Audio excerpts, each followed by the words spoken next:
Welcome to the Sheila Mack Show, reality at its finest. Here we have real people sharing real stories and actionable steps to help you reinvent, rebuild, and reboot your business and personal life on your terms. I'm your host, Sheila Mack, and today we have special guest Harry Askenazi. He is the owner and the founder of the professional acapella group, the Pella Singers, since 2011. And in addition to performing at 100 private events each year, they've been chosen to entertain at Citi Field for the New York Mets, at Google for their Hanukkah party, and other cool places. Throughout the years, the group has released catchy parodies of pop songs, one of which was watched over 200,000 times on YouTube. Their latest was released this week and is a Hanukkah-themed parody called Spin Dreidel to the tune of Dance Monkey. All right, welcome to the show, Harry. Thank you, Sheila. What a great introduction. I couldn't have written a better bio myself. And I would love to hear, maybe this show is based on my new best-selling book, Bootstraps and Bra Straps, the formula to go from rock bottom back into action in any situation. And this year, globally, we have had just about every situation hit us. And so I'd love maybe if you could share with the audience a time in your business or personal life where you had to overcome a tough situation and how you got back on track. Sure. Well, I can't speak much to the bra straps part, but I can speak to the bootstraps. I think that the most recent example is probably the best one to give, which is, we, in addition to the parody videos, which you mentioned, which is more of just like a fun thing to do when we're not actually performing for events. We perform at private events, and these are special milestone events. These are once in a lifetime events, whether it be a wedding, a bar mitzvah, and you have to get it right. There's no second chances. And unfortunately, when COVID hit, basically every single party was either postponed or canceled. There was one family in particular who had a really hard time coming to terms with that. Their daughter it was a bat mitzvah. Their daughter had already had to postpone once because of a broken leg and a skiing accident. And so then they had to sort of now deal with the reality of postponing again. But we were at a loss for what to do. They were sort of asking us, well, what can we do instead? Like, we don't want to have to cancel the whole thing. We didn't want to be out of the job either.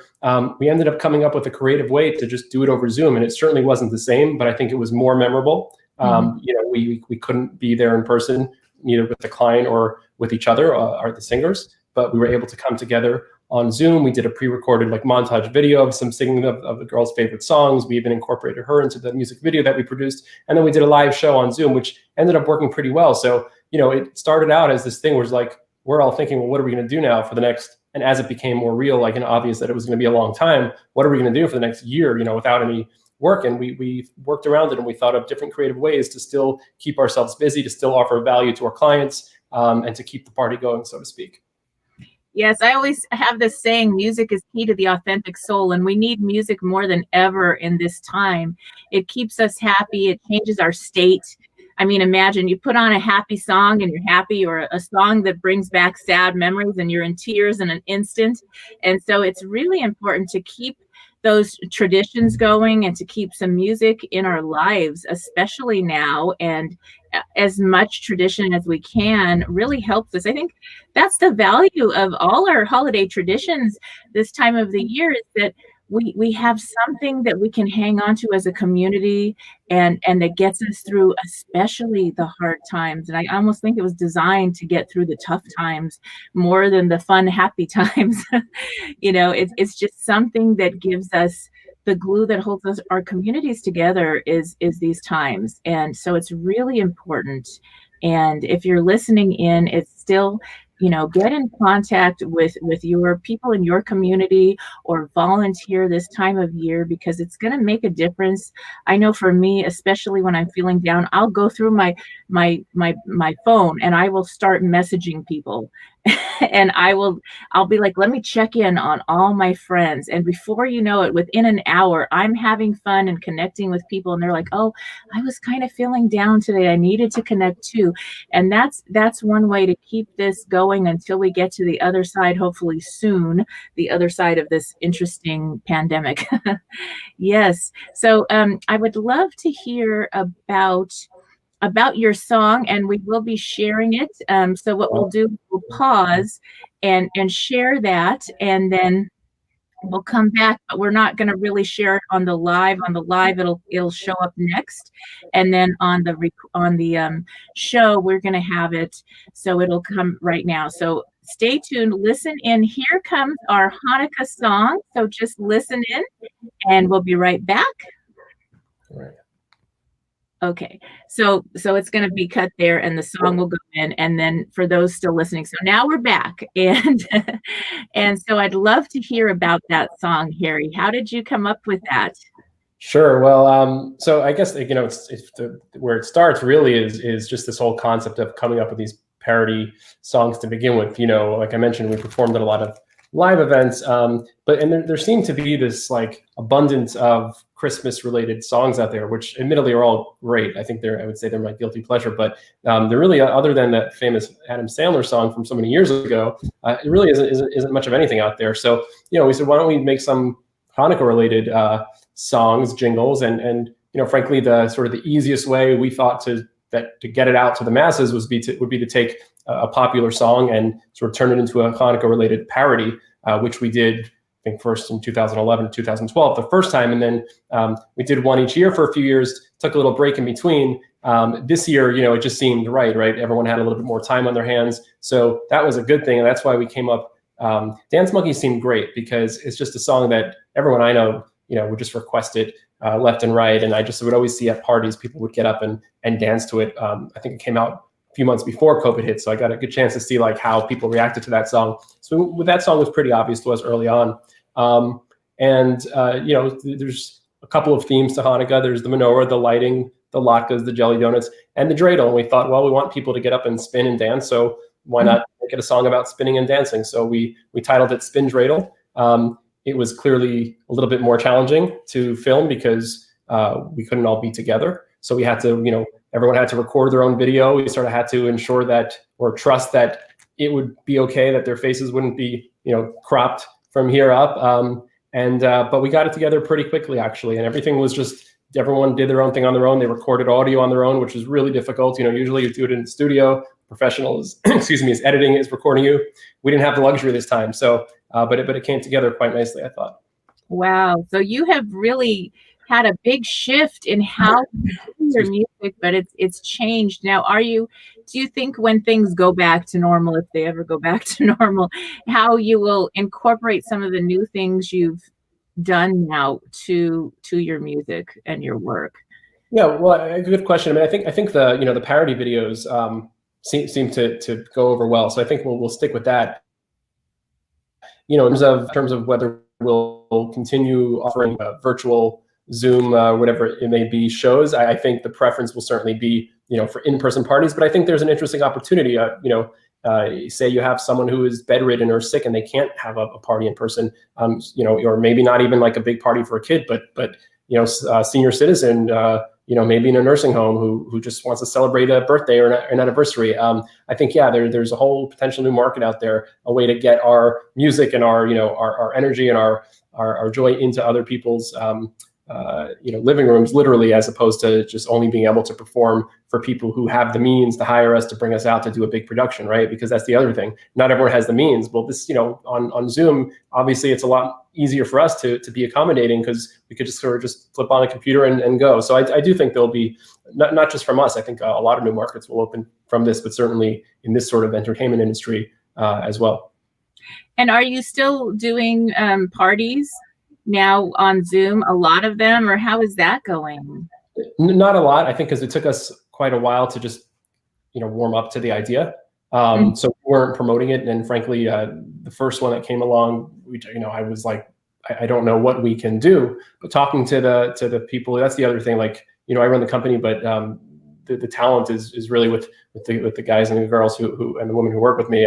They all just kind of we brainstormed and came up with different ideas. And I think the one that resonated the most was like, let's, especially for bar and bat mitzvahs, let's make a music video like the parody videos, and let's just let that kid whose day it is to shine film something, like we'll help direct it, insert it into the video that we've already made. Now they have this custom video for themselves.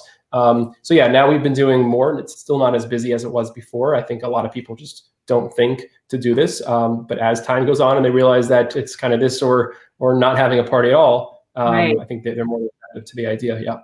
Yeah, I've had a few friends postpone their wedding a couple times, and then finally they were like, okay, we're done. We're done waiting. They already bought their house, built their house, whatever, and they just had their wedding anyway, and they did a virtual and a very small group, whatever, during that. It was really during the lockdown still, I think. And now we're going back to lockdown, so we may be having a little bit more of that. And I think about, okay, the royal wedding. People watched from all over the world. So when you think about it, it can't be a bigger deal. And you can have family and friends from all over involved in your wedding that may not have been able to travel so far to be involved with the wedding. So there's different ways to look at it. And a lot of times you'll have family and relatives that want a really big wedding, and maybe you really wanted a small wedding. So that's another bonus. That's right. Yeah. So you can have a lot more people, and you don't have to pay, for the catering for each one of them. I'll say weddings, sorry to cut you off, but weddings is actually one area where we have done a few in person. Like you just said, very intimate. So just close family, bridesmaids, groomsmen would be there. We would have a smaller band. We don't just do acapella singers. We have a band as well. So we would send a few musicians. They would all wear the face masks, be far away from each other and from everyone else. And it was a surreal experience. There's there's 20 people there instead of 200 or more. But now instead of 200, you have 600 because you have the ability to have everyone join in from Zoom. So I heard from a lot of clients that, yeah, it's really nice. Like, my second cousin who lives in a different country was able to attend, right? Because they were able to join in on Zoom. Yes, I think that's going to change a lot, because now people that are in other countries that are relatives and friends, they'll almost expect that it's going to also be on Zoom or something. Even when it's back to normal, parties as usual, they're going to be like, well, aren't you going to Zoom it? Because I can't get there. So it's just going to be an entirely new industry for people, I think. So that's kind of fun. I like that. And I know for me, I actually work with people all over the globe now. So I have a group in South Africa. I have a group in Australia. I mean, like, I would never know these people. And now I work with them a few times a week, and it's like the middle of my night, 1 or 2 in the morning. So I have jet lag, and I don't leave my house or my studio because of the time changes, but it's wonderful. And we have these like agreements that as soon as the world opens up, I'm going to go visit them. They'll come visit me. And it's like, I already know all these people. So it's a wonderful thing that way as well. Absolutely. Yeah. Well, I hope you follow through with that. It'll be great to travel the world. You'll need it. So. Yes. And, I was really blessed. I traveled the world for 7 years straight. I did a lot of traveling. I did the Tony Robbins tours and all that. And so for me, 7 years of traveling, I never traveled when I was younger. And I had the opportunity to work and travel. And so I got the travel bug out. And I'm so glad I did. I mean, I rented my home out so that I really didn't have a home to go to. Right. We had tenants there that would help pay for my travels. And I had a blast. So I'm grateful that I got to see all the places. And I do literally have friends in just about every place that I miss now. And we're able to connect on Zoom and have fun that way. And now I've made even more friends. So that's really fun. And I think it's important because your music, now, where are you based? I'm in New York. Okay, so in New York, now instead of your music just being in New York, it's already being able to, on YouTube, it's being able to be global. And that's right. So well, you mentioned travel. Yeah. Oh, sorry. I think I broke up. I thought you were going to go ahead. That's yes. One of the setups with Zoom, but otherwise, mostly positive. Yeah, so but in a way, people that have never heard of your company, or you would have never reached out to that audience, now you have a whole new audience that's global. So in a way, it's kind of a gift for your company, for Pella Acapella. Yeah, I love Acapella. Is the name. That's great. And yes, so yeah, so that's kind of, in a way, would you have reached out that way before all this, or were you already doing that? Right. Well, we were already doing, the parody videos, but we weren't getting business from that. I mean, that was just basically an expensive, fun but expensive business card, is what that was. But what we were not, so we were fortunate to be flown out to a number of really interesting places, and that is one thing. You mentioned being able to travel. Like we actually I always consider myself really lucky to be able to travel for work and get paid to travel for work. So we were hired to go to Cancun to perform. We've flown out to the West. Over to Israel and Europe. So that's one thing that, is kind of one of the downsides is not being able to travel. On the flip side, because we have this new sort of model of being able to, charge for an event and get business whilst doing it on Zoom, it's not as expensive as flying us out somewhere, obviously. So it absolutely opens up a whole new, set of people who now can hire this, I said premium group. And the reason I say that, I mean, New York, city is just naturally going to have a lot more talented singers than who can sing this kind of both, we're a Jewish acapella group for the most part. So like we're singing in Hebrew and English and Spanish. It's hard to find that sort of talent in smaller pockets and smaller cities elsewhere in other countries. So yeah, I think for someone to be able to, have a group like ours without having to, pay an arm and a leg because we're just doing it on Zoom, I think that's really cool for everyone involved. Yes, that's incredible. So in a way, there's always a gift to this year. It's been such an interesting year. And if you're listening in right now, whatever holiday you are celebrating during this season, just celebrate as best you can and bring the music into it and share it with your family and friends. Now, Harry, you have a list of various music that people can listen to. How can people get in touch with you or purchase your music? How does that work? Yeah, well, we actually don't have music that we sell. We have there's music available on Spotify. I'll tell you one thing that we've never really gotten our act together doing is coming out with like a real official album. That we do have a bunch of different songs that we've recorded over the years. They can find them on our website, PellaSingers.com. Pella Singers, plural at the end. All the contact information is there as well.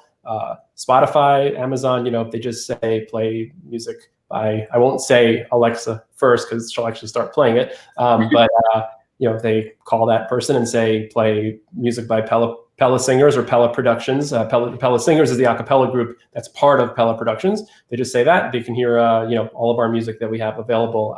We have a lot of pop music. We have some oldies. I think we have Sitting by the Dock of the Bay. What else? Some Sinatra. We have a really wide variety of music that people can listen to on the website and other places. Now, and if they wanted to book you for maybe a Zoom wedding or party, how would they do that? Yeah, everything on the website. Phone number's there. Contact form. They can do it on Facebook.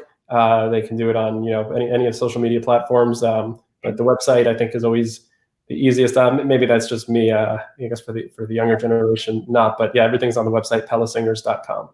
Perfect. All right. Well, stay tuned. We will be back shortly. And thank you again, Harry, for being a guest on the show and bringing some holiday music to us. All right. Stay tuned. Thank you. Thank you.